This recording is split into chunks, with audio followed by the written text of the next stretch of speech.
मुझको बता दे।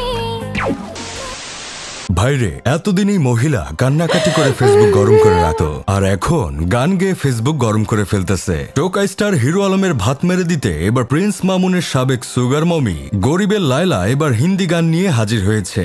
তিনি আশিকি টু সিনেমার অরিজিৎ সিং এর গাওয়া চাহু মেয়া না গান কভার করেছে। আজ থেকে 13 বছর আগে যে গান মানুষের কাছে একটা আবেগ ছিল, গরিবের লায়লা 2024 সালে এসে সেই গানটার মাইরে বাপ পাকিস্তান করে ছেড়ে দিছে। এখন আর গরিবের প্রিন্স মামুনের কাছে কুত্তা মার খেয়ে লাইভে এসে কান্নাকাটি করতে পারতেছে না, তাকে নিয়ে কোনো আলোচনাও হচ্ছে না। তাই সে এখন একটা গান নিয়ে এসেছে। ভাই, এদের শিল্পী কেন হতে হবে? এতদিন টিকটকে পাগলামি করত, ফেসবুকে কন্টেন্টের নামে গু বানাইতো, এটাই তো ভালো ছিল। শুধু শুধু কেন শিল্পী নামক পেশাটারেও এদের 12টা বাজে ছেড়ে দিতে হবে?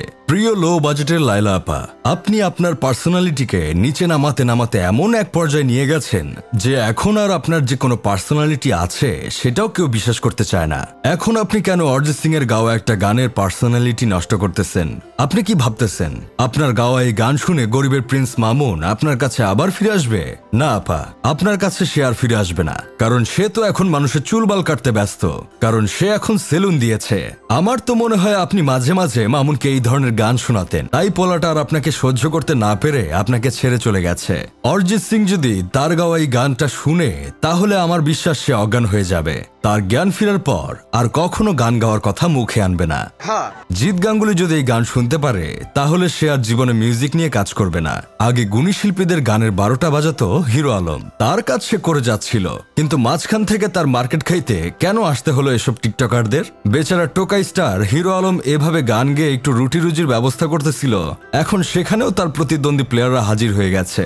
এখন আপনাদের মনে একটা প্রশ্ন আসতেই পারে, এসব গলা ভাঙা শিল্পীদের নিয়ে কোন মিউজিক ইন্ডাস্ট্রি গান বানায়? আমাদের দেশের একমাত্র সেরা মিউজিক সেন্টার হচ্ছে মোমো মিউজিক সেন্টার, যেখানে পলিথিন খোর থেকে শুরু করে পাগল ছাগল সবাইকে ধরে এনে শিল্পী বানানো হয়। চাইলে আপনি সেখানে গিয়ে শিল্পী হয়ে গান গেয়ে মানুষের কাছে গালি খেতে পারেন।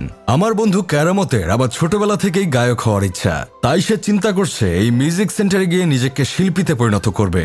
তাই আগে থেকে পূর্ব প্রস্তুতি হিসেবে সে উড়ন্ত পাতা সেবন করা শুরু করে দিয়েছে, কারণ কেরামত জানতে পেরেছে যে এখানে গিয়ে শিল্পী হতে হলে এসব সেবন করতে হয়। তবে আমার বিশ্বাস এই মিউজিক সেন্টার থেকে কেরামত বের হয়ে উড়ন্ত পাতা খোরদের আইডল হয়ে যাবে, আর উঠতে বসতে খাইতে সারাদিন মানুষের গালি খাবে।